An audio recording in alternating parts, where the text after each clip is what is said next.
feel like Kobe in the fourth quarter.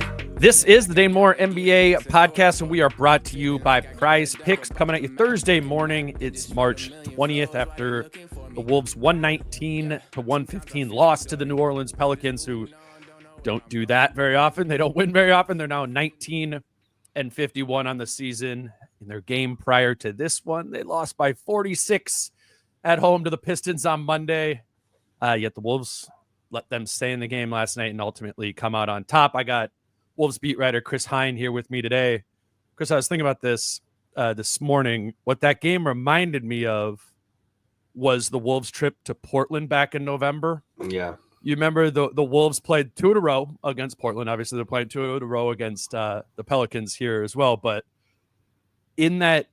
before that first Portland game, the Blazers had lost their previous game by 45 points. And you're like, oh, okay, here you go. 2 free wins to the Blazers. They're losing by 40, this and that. And then the Blazers go on to beat the Wolves in both of those two games. Same thing here. Wolves play again the Pelicans on Friday.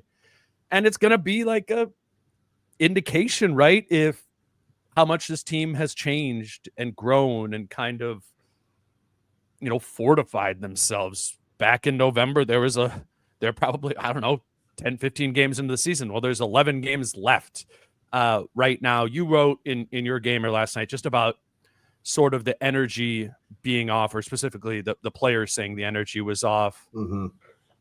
What do you attribute that to? And is it fair to point back and look at other previous times earlier in the season where the energy has been off? I don't know. I wasn't expecting these 2 games from the Wolves. Yeah, me neither. I thought they had turned a corner on their season. I really did, especially when in the 8-game win streak, when they did take care of business amid tough travel conditions on some nights in that stretch. That I thought this team had, gotten rid of some of its early season issues. That they were taking opponents more seriously. Randall, the fit, every time a guy came back, we were wondering about the fit, and everything looked fine as guys gradually made their way back into the lineup. So there were no issues there. And I think at the end of the day, it's what Chris Finch said a few weeks ago, and has said a couple different times. It's the worst enemy for this team is themselves. Yeah. It's their approach. It's their energy. It's whatever's going on at home. I don't know. We've wondered for a long time why this team is not, I wouldn't say bad at home, but like they should be better at home. They should have a better home record. They should be beating some of these teams that they lose to. I think back to even other losses earlier in the season, like, that Miami game that they lost at home once upon a time. And there's just too many. The Wizards game, the Bucks game when Dame and Giannis were both out. These things add up. They're going to be, it's like 2 years ago, they're going to be looking up at the standings and saying, man, if we had just taken care of business half the time against these teams that we should have beaten, we would have been like a 3 or 4 seed potentially, and it just shows that at the end of the day, this team just, I don't know, they just haven't learned. I don't know, like, when they don't feel it on a given night, can you get the collective energy back up? And they can't seem to do it. I don't know how much of this, is it on the veterans versus on, you have a 23-year-old Anthony Edwards as the leader of your team and kind of the emotional heartbeat. And when he's off, 5 for 19, yes, he got to the free throw line a lot, but 5 for 19, and does it just affect everything else? Like, I don't know. I don't have a good answer for it. It's just kind of one of those, it almost seems like a delicate balance with this team of, when things click in, it looks great. And when everybody's on the same page mentally and energy wise, it looks great. And then if something just goes awry, or they let up because, New Orleans is coming to town, Indiana's coming in shorthanded, we're at home. All those things probably play into their mindset of, okay, well, maybe we don't have to be at 110% tonight. We could be at 90% and probably win. And that just doesn't work in the NBA. Yeah. I talked about this a little bit in the last episode, and I don't mean this as an excuse, because it's not an acceptable excuse given where they're at. But this team, when we've been talking to them, this team is tired. And I don't know what to do about that. Like from an analysis standpoint of what does it mean other than be like, all right, well, as long as they're tired, they're going to lose, or they're going to be really susceptible to losing in ways that they wouldn't. And I don't know, whatever. It doesn't even matter if you're fried from the winning streak and the travel and all those things that you're saying. I'm just thinking about it from like the playoff standpoint. And there's just these two different like Wolves teams in the room. There is the disconnected, there's the disenergized, there's the not playing smart group. And then there's the group we saw on the winning streak and that we've seen the majority of the time. And I think if you are, if you're sitting here as a Wolves fan and you watch these two games, you're trying to hold on to something of like not let this slip away. It's that I would be stunned if in the playoffs there's just like a game where we're like, yeah, Wolves had a bad energy approach.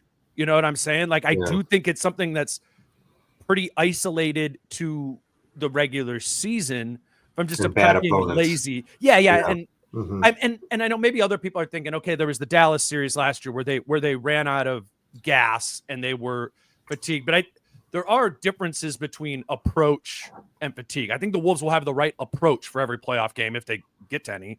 Of having that there is just like a fatigue element to this team that I don't know is extremely problematic, and I don't think a fair excuse. And that's what the players are saying too. They're like, it's not an excuse, but we're exhausted. Yeah. So I don't know what to make of that from this is what this team is, or this is what this team isn't. Because if they weren't fried and they weren't and they were mentally locked in against the Pelicans, that game's the other direction. That's a 25-point win.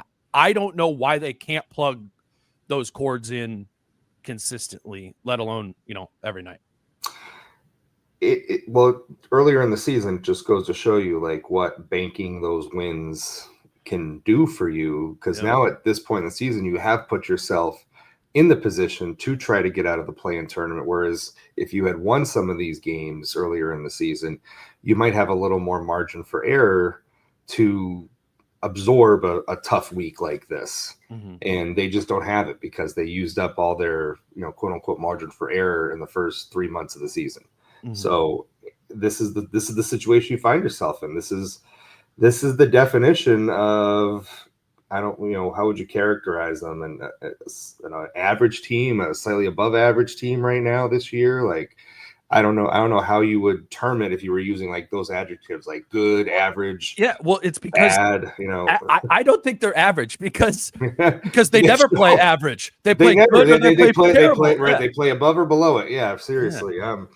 Odd. It's very odd. They do have, if we're talking about fatigue and being tired, the schedule does let up here after Friday. They have 2 days off before an Indiana game on Monday, and then I think they have 3 days off after that before they play Phoenix the following Friday. So they do have a little stretch here coming up where they can get some rest, they can get some sleep, they can get whatever they need to get to try to recharge. But then, come April, the schedule is going to be hectic again. They have a 5-game road trip.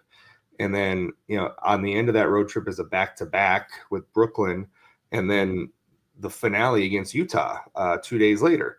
So, they're going to be sprinting to the finish line after this little break here. So whatever tiredness they have right now, they got to get out of their system over the next week and a half, because once the calendar turns to April, it's going to be a sprint. I think the on the floor ways that we're seeing it show up, or the way we see this show up in the box scores or statistically, is rebounding, specifically defensive rebounding, right? Not being there, turnovers spiking, right? And clutch time performance not being remotely effective. I mean, it's just looking at the overall defensive rebounding on the season, they're 15th average. I think they certainly have personnel to be a lot better than that. I don't think that's meeting expectations from a rebounding standpoint.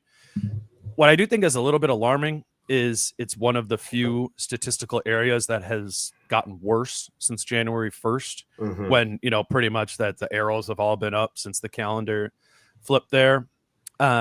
Turnovers, they're still 19th in turnover rate in the league, like 11th worst. That's been an issue. Last night, Randall, it's kind of like the beginning of the season. Turnovers were there. Randall had 6 turnovers last night.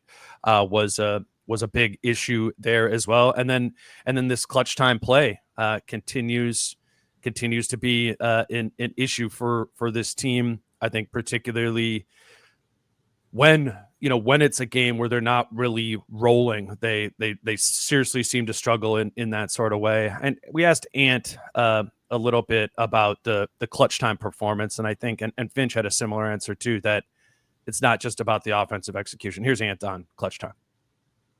And in the clutch time, the last couple of games, what do you guys need more in those late game situations? I don't even think we need buckets. We need to get stops. We can't get no stops, so of course we put pressure on ourselves to score because we can't get no stops. I think that's just it. We usually, like Coach said something great today, last year we used to freeze teams out on the defensive end. Like, sometimes in the clutch moments of the game, it's not always about, like, offense. And of course, sometimes I might take hero shots. I mean, just because I believe I'm that good, I should be able to take those shots. I work for it. So sometimes it's not going to go our way because I might miss those shots, but we just got to hang our head on the defensive end and get stops because that's what we usually do, but we just ain't been doing it. I mean, so we've been talking so much about clutch time stuff all season of, Ant's not doing this. It's the shot. I mean, Britt and I talked about Ant's shot selection for a long time, or it's turnovers late in the game.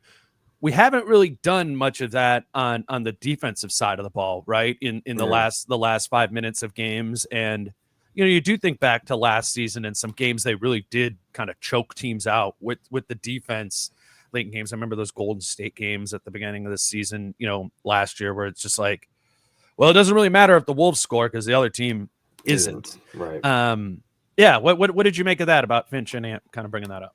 It's I get that, but unfortunately this season they aren't as good defensively to pull that off. So you do have to score more. I'm looking at their clutch time defensive rating right now, and they're 18th in clutch time defensive rating this season. It's funny. What's that? Their clutch time defensive rating was worse last year. Was it really? Oh, I didn't even think way that. worse. Wow, but this is why. This is why. Okay, Yeah. this is just like a perfect example of why these clutch time things are like a very small sample size. It's not. But big also, enough. but also too, not enough samples. But also, are you winning by 5 when you enter clutch time? Or are you losing by? Right. There's a big difference there sometimes, and whether you're winning by 5 and you end up winning a game by 1 versus losing by 5 and then losing a game by 1. You might lose a clutch time game, but your net rating in clutch time went up by 4 points. You know what I mean? Like, so anyway. I think we go more off of, we watched all those games, right? We remember. I will say last night had all the hallmarks of the bad losses 2 years ago. Yes. Especially the rebounding. I mean, that's number one, right?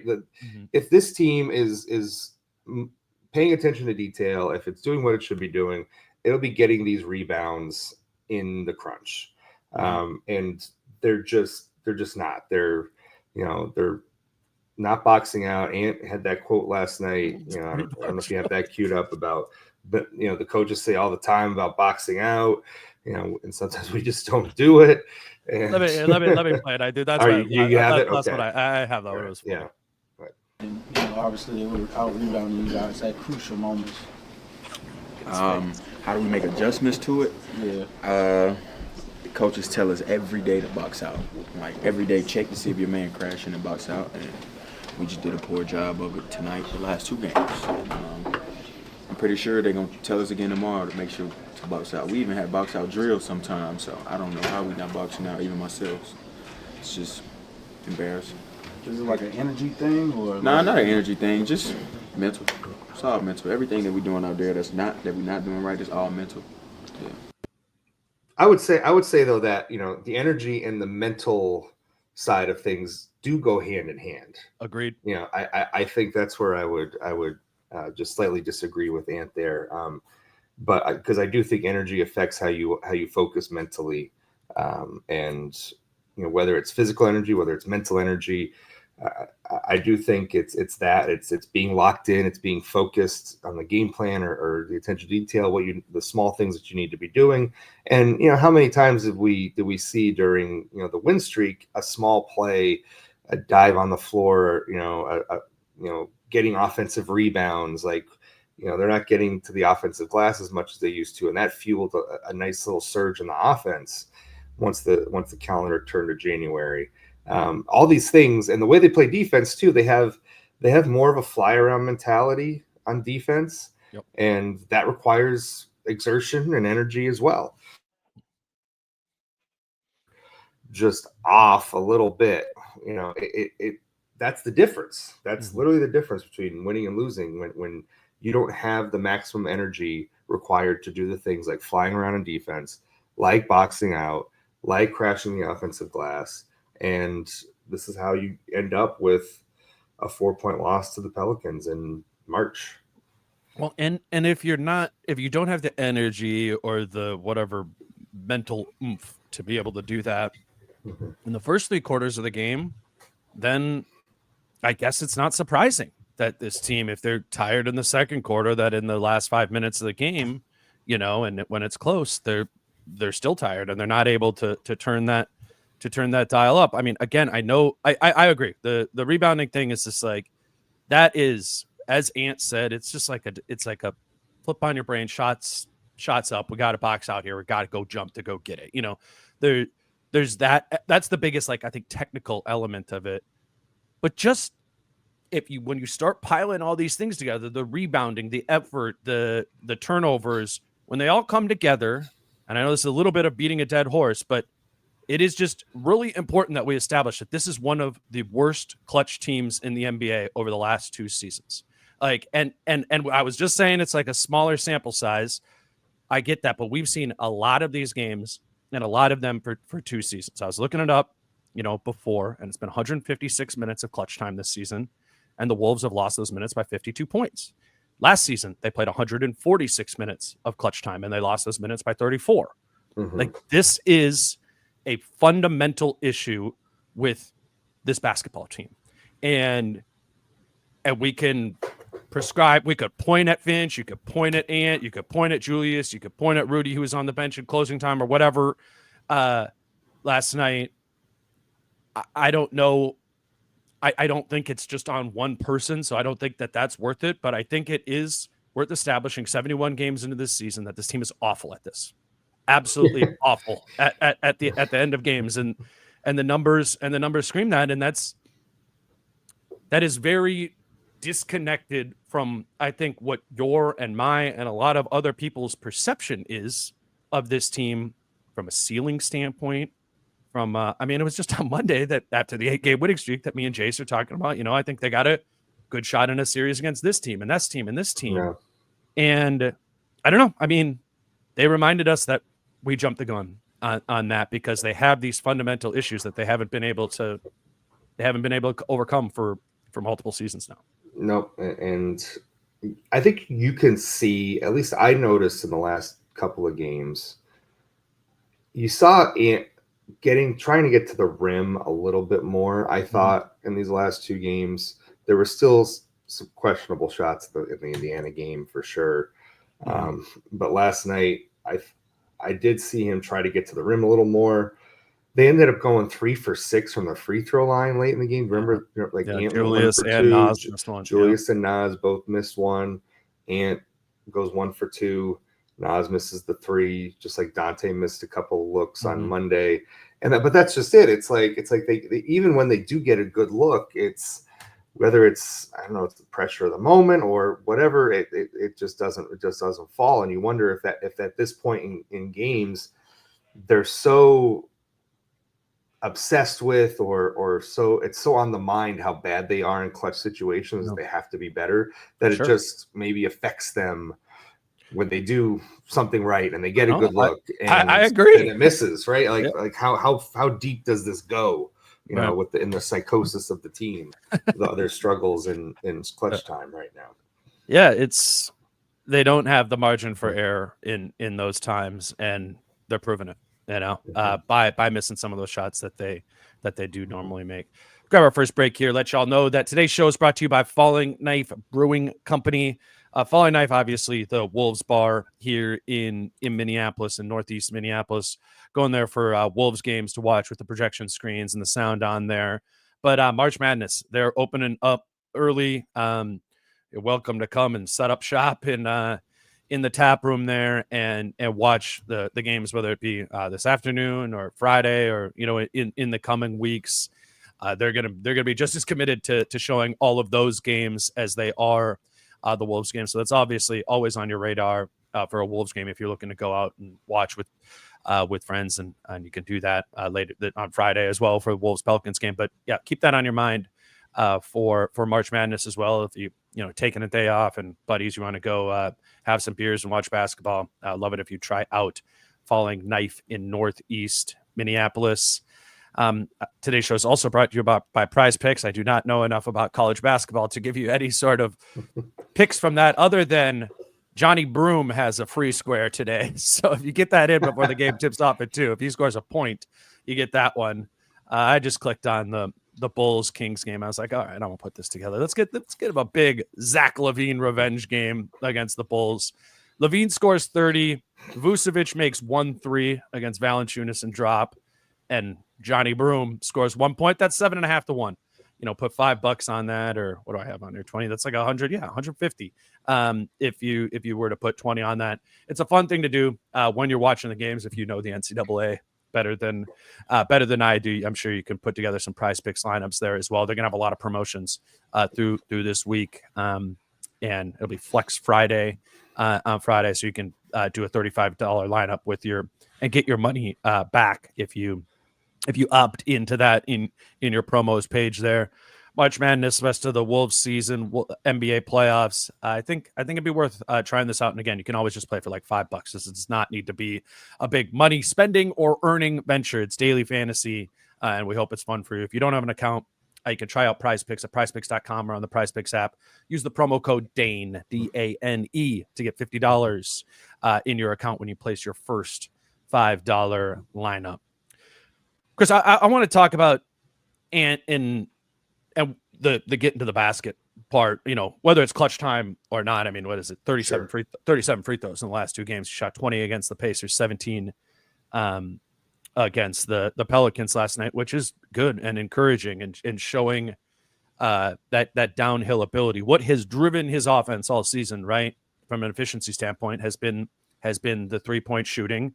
And then that's kind of his next weapon. If it's going and he has the energy to go and attack, that's where he's really driving his all NBA offensive season in what is probably his worst defensive season since his rookie year. I think though, I'm looking at how high the free throws are and how great the 3-point shooting is. I mean, great 3-point shooting. Yet overall, the efficiency of Ant's overall shooting profile has really been inefficient largely this season. If it's anything other than getting to the basket and getting fouled or shooting a 3, just about every other shot for Ant has been inefficient this season. And I don't know if we've been waiting for that to turn around, but it hasn't. It's almost gotten worse. And I know the 2 main areas are the 3 and the basket, and it's good. He's gotten significantly better at those, but it's starting to stand out. And it's how you get to a 5 of 19, shooting split. I mean, there's been a lot of games recently where he's shooting overall under 50% from the field.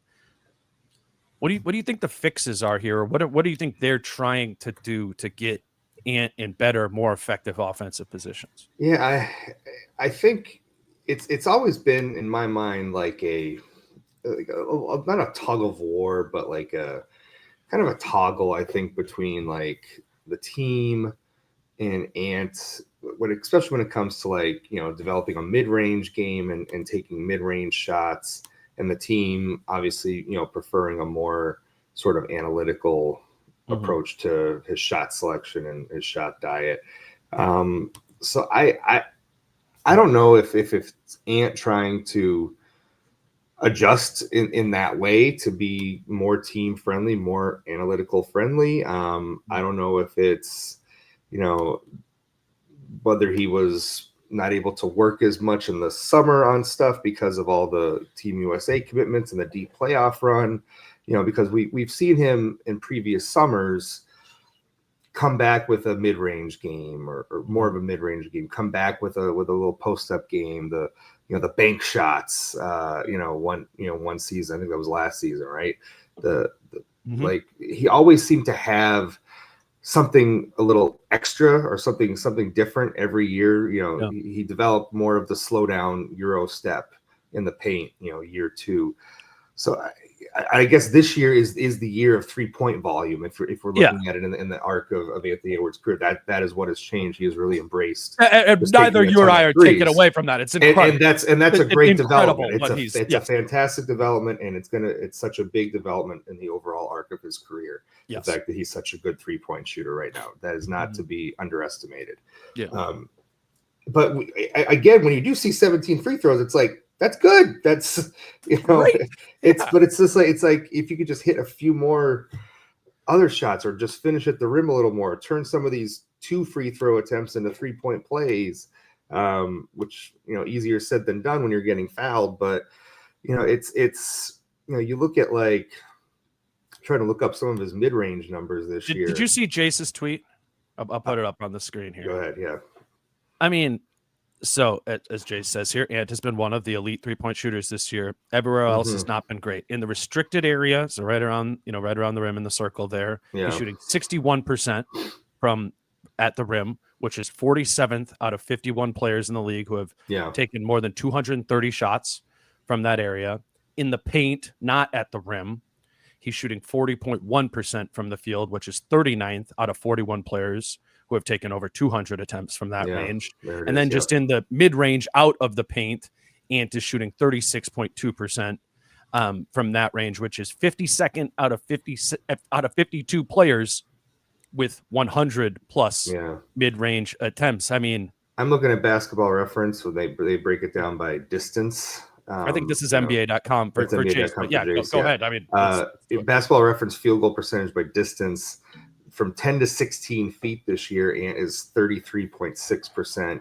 That is the lowest mark of his career outside of his rookie season. From 16 feet to 3-point range, he's 34.8%, which is more in line with where he's been in his career from that distance, but obviously still not great. He is taking fewer of those shots compared to last year. In terms of his overall shot profile.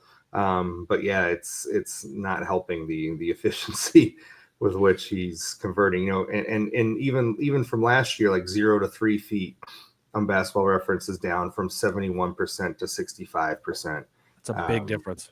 Yeah. Obviously the 3-point percentage is up from like 36% to 40, but yeah, like, everywhere you look, every kind of quadrant you look at, it's just been down. And I don't know why. I guess that's something we'd have to ask him is, I remember him talking a few months ago about needing to kind of recapture his mid-range game. Yeah, I remember that. He was talking about that. And I think it is important. It's important for him. Even if the team that doesn't necessarily want mid-range shots or whatever, I think it's important for him to feel confidence in that. I think it's important for him to turn to that late in games as a weapon. I remember that game 1 win in Denver. He won that from the mid range. Sure. By hitting some shots against KCP and backing him down and hitting like a 13-footer or something like that. So he needs to be able to do something from that range. Right. And I'm not.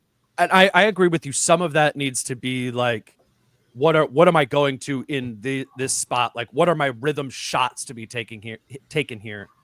But I think the biggest thing is developing a way to pass when in those areas, or just get to the floater from that spot, which are, it's just what he's doing when he gets to those areas, as those numbers over 71 games and thousands of minutes declare that this path is not effective, right? And I think the numbers going down are not that Ant has gotten necessarily worse at this stuff. I think he's getting more attention in those areas. And the release valve is got to be the kick out to the 3 for guys around him, as you know, Ant doing a little bit more of what Julius does when he gets to like 8 feet and 2 guys are on him. It's kind of that spin and wheel and kick thing. Yeah. Or can we get some lobs to Rudy, who's sitting there in the dunker spot anyways? And the attention that's probably coming over to you is likely often Rudy's man coming over, rotating to defend the rim. Ant is gonna get better at this stuff in time. It's a question of it. And those numbers are so bad that when he gets better at it, there's gonna be a noticeable difference, right? It is another leap. Yeah.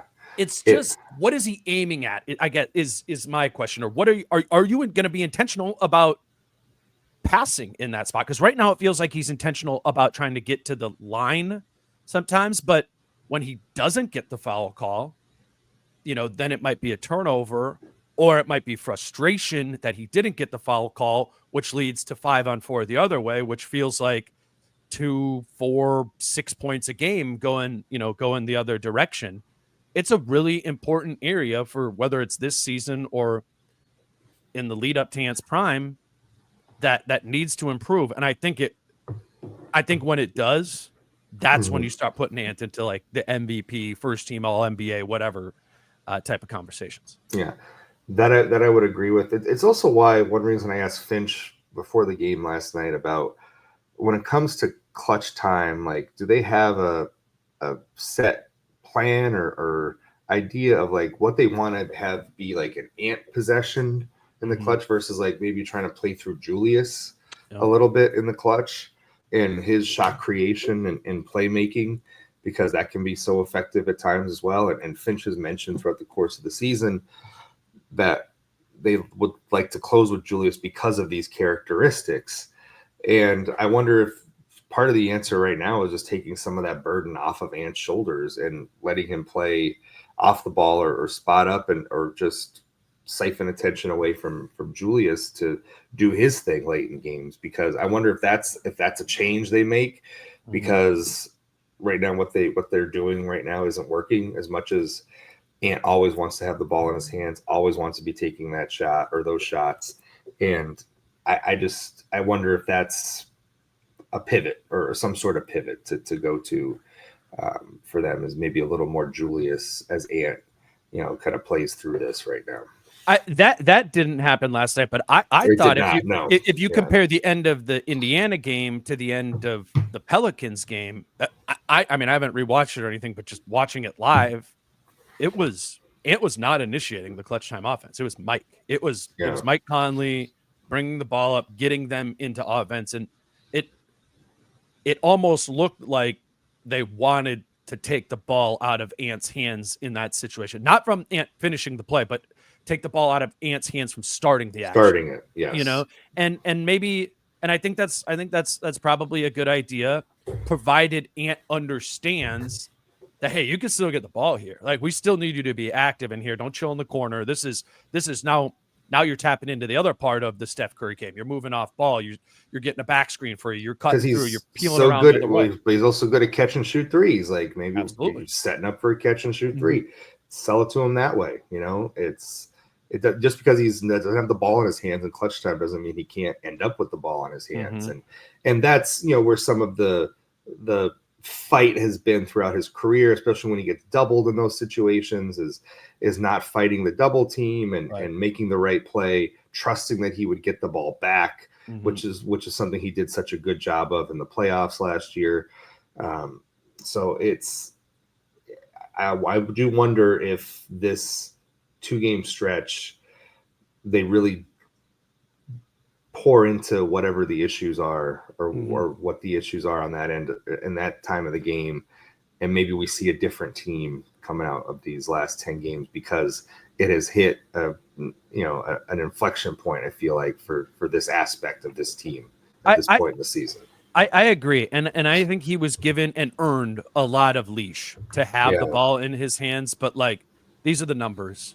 And it's, as Finch said before the game, obviously talking about Ant when we were asking him about clutch time before last night's game, he's just like, it's too many home run swings. And he was, talking about, Ant swinging for the fences in the end of that Pacers game. Mhm. And I think just the reality of the situation is in clutch time right now, meaning this season, I'm not sure if Ant knows how to be anything other than a home run hitter. Yeah. And that might just be the reality of 23-year-old Anthony Edwards. Doesn't mean he shouldn't be on the floor in those games. It just means he probably shouldn't be used in clutch time the same way Luka Doncic is or James Harden is, where it's like every single possession is starting with them. It's a high screen, and then they're getting into whatever attacking with Ant.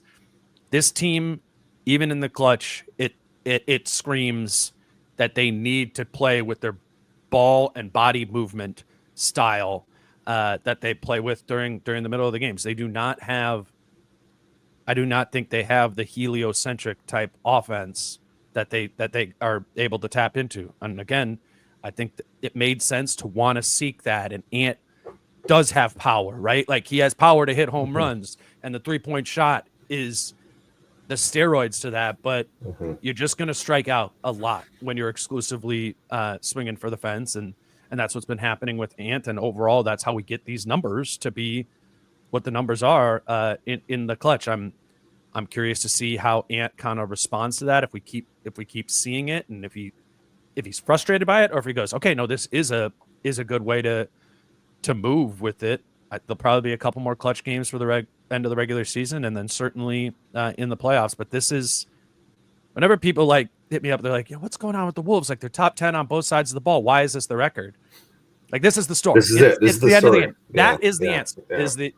Sure, your efficiency is great. You're top 10 on both sides of the ball, but you are not a top 10 team in the league. So what is it? It's when it matters most, they're losing those minutes repeatedly and often in the same ways, repeatedly doing the same things ineffectively. Yeah, let's just say, and I don't know how much of this does go with him being 23 years old and just having to get knocked down or have it not work for a season or 2 seasons when you try to play a certain way in these situations before things sink in, or you change your game around, or change your approach in these situations.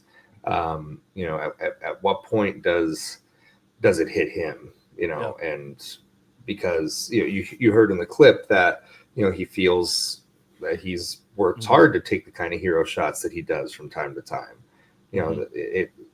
And you want to have a player that has that kind of confidence, that has that kind of belief in themselves late in the game. You don't want a player that's going to be shying away from the moment. So it's, how do you balance this? How do you balance that confidence, that desire to want to be the guy, but also by playing smart, controlled basketball that you play for the other 43 minutes of a night? And that's where this team is, and that's where he is. And I think, just maybe a little more Julius in those situations might be part of the solution, right? At least temporarily.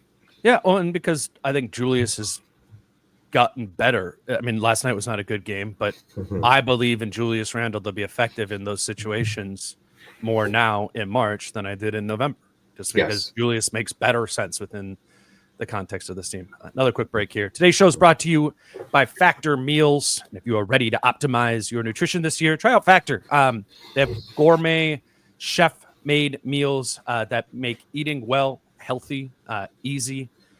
I have Factor. It comes delivered in like a refrigerated sort of box where you take your food out of there, put it into your fridge, and it's ready to heat and eat in 2 minutes. I think we all kind of go through these. Well, whatever. We all go through periods in life where we're just extra busy, and sometimes grocery shopping, and just taking care of yourself with meals is a difficult thing to do. I've noticed in my times when I'm more like committed to this and eating these healthy Factor meals rather than eating out. 1, I'm eating healthier, and 2, I'm not spending as much money on getting food delivered. I really would recommend this, and you can try it to scale to different degrees if you want to do dinner every night or just a couple of meals a week. They have a lot of different options within their packages. You can eat smart with Factor. Get started at factormeals.com/factorpodcast and use code FACTORPODCAST to get 50% off your first box plus shipping. That's code FACTORPODCAST at factormeals.com/factorpodcast to get 50% off plus free shipping on your first box. Today's show is also brought to you by Skims. Skims has had an extensive lineup in the women's space for a long period of time, but they have really expanded their product to the men's side of things, specifically men's underwear this year. And I have them. They are extremely comfortable. They are extremely comfortable clothes. I mean, the comparison I've been using is like when you have your workout clothes, right, that you wear to the gym, you kind of sometimes find yourself like wearing those back. Like obviously you clean them after the fact, and you're wearing them at home. You're like, ooh, this shirt I wear to the gym. It's also the shirt or the joggers or the pants or whatever that I'm wearing at home when I'm just hanging out on the couch. These are like that, where it is just comfort if you're working out or comfortable at work, sitting at home. I have the 5-inch stretch boxer briefs. They remind me of compression shorts from back in the day, you know, playing sports, but not too restrictive or anything like that. I find them to be really comfortable. They have different options. My favorite is the 5-inch stretch boxer briefs. I think you should try and find out if a pair works for you. You can shop Skims Men's at skims.com, or you can go into Skims stores. If you do shop online at skims.com, please let them know that we sent you after you place your order. They have Where Did You Hear About Us, right? Select podcast in the survey and select our show in the drop-down menu. That follows. Skims is the official underwear partner of the NBA, WNBA, and USA Basketball. Chris, to resolve these things that we're talking about specifically related to Ant, right, and to get the best version of Ant, that is going to be in direct connection to the coach, right, and the relationship the star player and the coach have.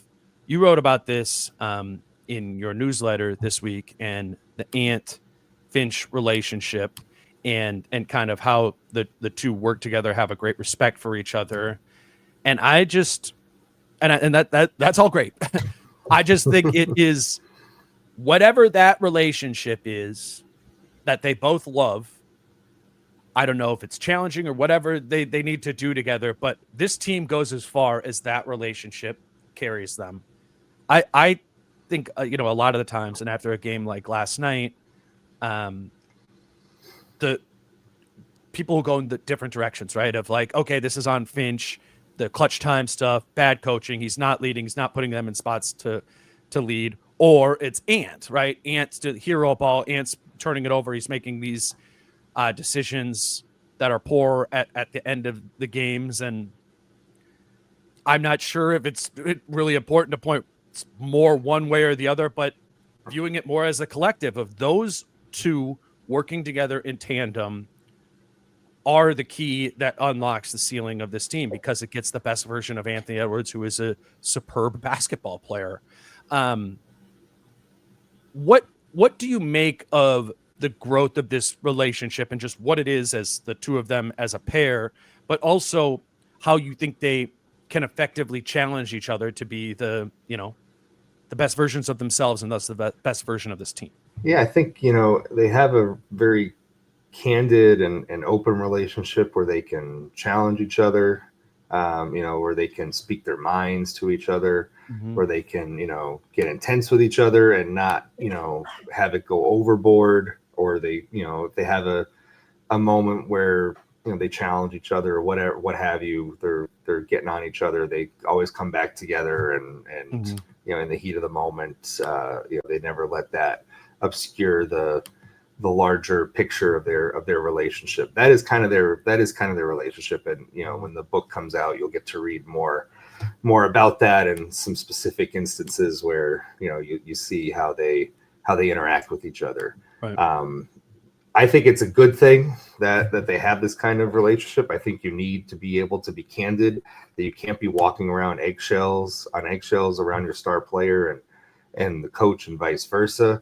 I think it sets the tone for the team overall that, we've heard Ant say a lot of times that Finch gets on him, sometimes the hardest, in film sessions. And that sets the tone for for the rest of the team, that, nobody is above being coached hard or being, critiqued or called out in a film session or in a practice. And, I think that's where you could have these honest conversations about end of game situations or effort or not boxing out on the defensive end, because, you have this sort of rapport and relationship. And, Ant said this is the best relationship he's ever had with a coach. We've heard Finch constantly praise Ant for being very coachable throughout, the 5 years that they've been together. So I think I don't want to say it's a unique relationship in the NBA, but I don't think it's a relationship that fans should take for granted. Sure. The fact that Ant and Finch have this kind of relationship, because I don't think it comes along every day in the NBA. We see star players clash with coaching all the time. But that isn't the case here. And I think it's overall, struggles aside right now, when we look at just in the last couple of years, just in summation where the franchise is, I think this relationship has set the franchise on fairly firm footing. Right. From a big picture standpoint. Again, clutch time scenarios aside this season. But I don't think that's to be discounted. And I think it's an important factor in, how you evaluate Finch, when it comes to the job he's doing, and, just Ant as a potential franchise leader who sets the tone by allowing a coach to be hard on him. It's that, I think that's important for a franchise as well. So I think, in that way they fit well together. Yeah. And I'm just going to play the clip from after Sunday's game, which was Finch's 200th career win. And it was you or somebody asked him about, his relationship with Finch. And I think it's just good to remind people that this is where Ant is at with Finch, when I'm not even trying to do right or wrong of what people are thinking of Finch, because I know particularly today, there's a lot of frustration with Finch, but relevant to the entire Finch conversation is this relationship with Ant, and this, seemingly genuinely being what Ant feels. Again, this was Ant after Sunday's game against the Jazz when Finch picked up his 200th career win. What does that number mean to you? And That was dope, man. They told me when he walked in it was his 200 win, so we gave him the ball after the game and stuff. So congrats to Finch, man, for sure. what is you talk about him a lot, but just in general, what is the relationship you've had with him for years? I got the best relationship as far as a coach. That's the best relationship I've ever had with a coach throughout my basketball career. He lets his players play, and he coach everybody. I feel like that's the best thing about him. He gonna coach everybody hard and critique everybody, and then when you got it going and you playing well, he gonna let you know. So he's doing it the right way. It is an interesting dynamic to say, like, he lets everybody play, but he coaches them hard. So I don't. Maybe this is like something we could clarify more. As it's like within a game, just kind of relying on maybe the coaching that you've had previously and letting them play within that game. And then after the fact, we've reported on the meetings that have gone on, and maybe those being the times when Finch is coaching them hard, but also leaving that freedom. It's a weird juxtaposition to say a coach is both a coach that gives you a lot of freedom and coaches you hard. But I do, right. It's weird, but I do feel like that is true. And I think that's probably how that practically shows up there. What do you think about that? Yeah, well, I think maybe in the course of a game you have freedom, and then if you mess up, it's going to show up on film, and that's when he'll take you to task, so to speak. And I think he's what we've learned about Finch is that he is a player's coach in the sense that he believes in honest, blunt communication, that he doesn't want to leave anybody kind of in the dark, maybe about where they stand or, how you played in a certain game or what you need to do better out there. We've heard that over the years, from other players that have come through here as well. So I wouldn't say he's like completely a coach's coach, players coach. I don't know what the dynamic would be, but I think he does give players a lot of freedom. but he will hold them to task with that freedom. Like you have to stay within, the certain guardrails of the offense of what the team is trying to accomplish. But at the same time, he doesn't want to limit you or put you in a box when it comes to what you're allowed to do on the floor, especially if you've earned that, if you've, like, especially even on the defensive end, like he talks a lot about giving Rudy and Jaden a lot of freedom on the defensive end of the floor, because when you have elite defenders, he said he learned from Drew Holiday in New Orleans, you have to let them operate, the way that they kind of want to, because it'll help your defense out in the end when you empower them to use their abilities the way that they see fit. So I think that's part of it. And then you go back and then you say, well, this worked, well, this didn't work, and you adjust from there. But it's always never trying to rein in your best players from what they do best ultimately, even if that means putting up with mistakes. Yeah, I think that's a defining characteristic of Finch as a coach, is looking for upside by not providing too much restriction, right? I mean, that's kind of the whole idea behind more of a flow-based rather than structured offense, is because the best basketball is played instinctually, not cutting off a path that you can take because this scripted play directs you to go down one path, and I think that principle applies to Finch across the board. Freedom, giving players freedom, because the best version of players come out within that freedom. Now, the dangerous part of it is, I think, the worst parts of players come out within freedom too. That's maybe where the sloppiness comes. That's maybe where turnovers can come in there.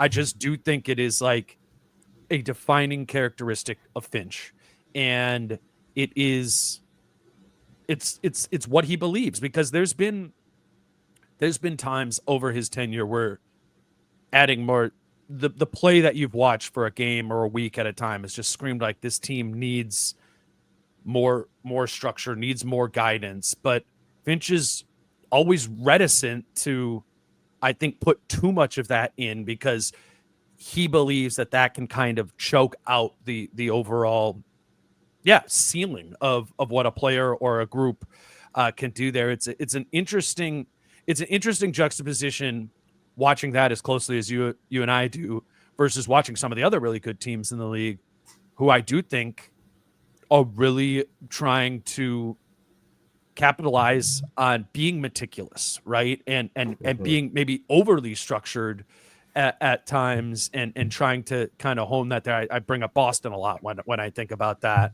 as a much more rigid coach, rigid structure, and that works too. It's just, it isn't Finch's style. I get both approaches from coaches, and in that case, both Boston has worked, and Minnesota in many ways has as well. But it's a difference about Chris Finch, I think, compared to the average coach in the NBA, and I think it does endear him to players. I think players prefer to play this way. It's why Ant has that relationship with him. I don't know if it's perfect. I don't know if it's the very best thing. It's just kind of like one of those things where, so long as Finch is the coach, this is the way he's going to coach. Yeah, and he's not going to change. And he's coached at almost every level, seemingly, of professional basketball. He's coached players in Europe. He's coached players in the G League. He's been an assistant. So, he's honed this over 25, 30 years of, being a head coach in Europe, being an assistant here. So he's seen all personality types. He's seen all sorts of levels of status of players, and what works and what doesn't work when it comes to this. And this is, as he said, when I interviewed him for the book, that first year, this was his big shot too. He had been building to this. Becoming the Timberwolves coach was his big shot. And, that first year, he felt kind of a connection to Ant, in the sense that, this was Ant's big shot too. And people were skeptical that both would succeed. And, they both kind of walked that path sort of together. And, it's it's been fun to see that, and it was fun to hear some of the teammates' perspectives on that as well, as you'll read in the book, and just how they react sometimes to the way Ant and Finch interact with each other, or how his player development coach Chris Hines reacts in some of those moments too. I think it's going to be a fun little section of the book for people to read. It's in the newsletter. You also included some quotes from Finch on Jokic and his time in Denver. I didn't really realize the timeline was the same. Like Jokic was 22 the year that Finch was in Denver, and Ant's obviously 23 now. I think that just kind of goes to your point of Finch has seen a lot, and that is kind of the advantage of being a coach who's coached at different levels and on a lot of different teams, is he's seen a lot of different things to be able to put together what his coaching style is. I think is through him learning over the course of time. I guess I could just kind of say that to tee up a preview of what else is in the newsletter there. But I thought that was just for those who I'm not going to play that clip or anything, but there's some good Finch Jokic quotes in there and related to the Finch Ant relationship, which again, we believe is a extremely, extremely important element of who the Minnesota Timberwolves are. Yeah, 100%. And, the crux of that was, Finch could see, as Jokic was like 22 when Finch was an assistant in Denver, and he could see just from the way that Jokic was operating behind the scenes that he was destined for some great things. That was at 22, right? Yeah. And it still took a few years for that to materialize. Ant is 23. Yeah. He's still in that stage of his career where the best is yet to come, just in terms of his age. And, I asked Finch. Just such a good reminder of what we're just talking about. What we were just talking about, right? Exactly, right? Mm-hmm. Jokic at 23 is not the Jokic you see at 30, right? Mm-hmm. It's just not. And so I asked Finch after he said that about, Jokic, what does he see in Ant that allows maybe for even more room in Ant's ascension to an MVP caliber player? And he said, he has it within him to be an MVP caliber player, and he's always thought that Ant is going to be one of the best two-way players in the league. So, we'll see how that evolves and kind of how he, I guess, takes on more defensive responsibilities maybe in future years, or, more primary defensive responsibilities, if that, and just how that affects the Wolves defense moving forward as well. If that's what Finch sees for his future, it's like, the defense could still turn up even more. Mm-hmm. I wonder what that means for their future down the road. Well, and I think that specifically the defensive side of the ball point ties to what we're talking about of taking off some initiation duties from Ant. This is, again, statistically, Ant is not having a good defensive year. I get what Finch is saying in the vision of Ant being a two-way player. Yeah. Ant is not currently in the 24-25 season playing like a high-end two-way player. The numbers don't suggest that. Watching him play night to night, whether it be fatigue or lack of focus at times, he is not looking like a high-end two-way player. So I think if that is what's an interesting thing, if Finch is saying that is my vision for my superstar player, of this is how he becomes an MVP caliber player, well, some things need to change then, so you are getting the better defensive version of Ant, that even the version that you got a season ago or 2 seasons ago. And it seems that those things are going to be connected to what his usage is and his role is on the offensive side of the floor. I think playing this way, loaded up, guarded the way that he is, getting fouled as often and as hard as he is, it subtracts from his defense. And, this is a beyond this season sort of question, but as Mike Conley eventually moves into retirement, what type of guard is important to be next to Anthony Edwards if needing to lower his usage or lower a little bit of his effort on offensive side of the ball is key to him becoming the defensive player that makes him, like a Kawhi Leonard type of MVP caliber player. These are the things, to your Jokic point, of like that are going to need to be ironed out and found. What Jokic was as a player at 22, I think we kind of remember there's been so much added to who and what Jokic is over those 8 years, and it's going to be really interesting to see what Finch is going to be able to make that look like for Anthony Edwards. You want to just plug the newsletter, and maybe we can get people on the book a little bit too. Yeah, sign up for free for the newsletter. Anytime you click on an article at Star Tribune, the little box at the bottom usually pops up to put your email in there for that. It comes every Tuesday. I put a lot of effort into it. Enjoyed that people really enjoyed my Tales from the Beat this week, which was a little more emotional than normal. A little story from a time I spent in Philadelphia on the beat. And yeah, I think it's a fun addition to my coverage this year. People seem to be enjoying it. And of course, you could buy the book coming out June 3rd, pinned to my profiles on both Blue Sky and X. Hopefully you support that and hopefully becomes, like I've said before, a collector's item for Wolves fans. Yeah, I just think that from my perspective, like the newsletter's free.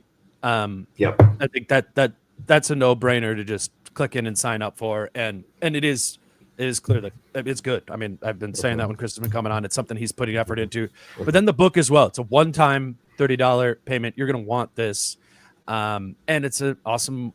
Well, it's just an awesome thing to have, but it's a really important way to be able to support Chris's work there too. So get the newsletter for free. Pre-order the book, Amazon, whatever. You can find it on Chris's profile there. But I think this is going to be something that if you listen to 5 hours of the Dane Moore NBA podcast a week, I think in the summertime you're going to be able to carve out enough time to read 200 pages on new information on Anthony Edwards. So yeah, get both of those things.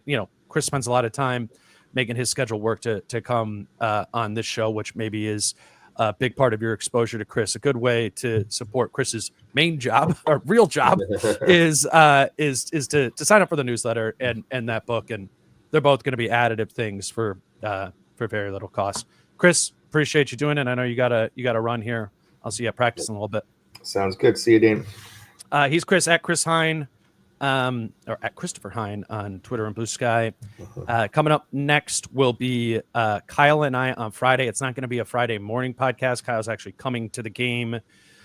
He's in town, the second Pelicans Wolves 2.0. So we're going to record after the game on Friday night, and that'll be kind of the podcast for the weekend. So this will be the only episode until the next Pelicans game, but then we'll get Kyle back here for the next one. Until then, he's Chris, I'm Dane.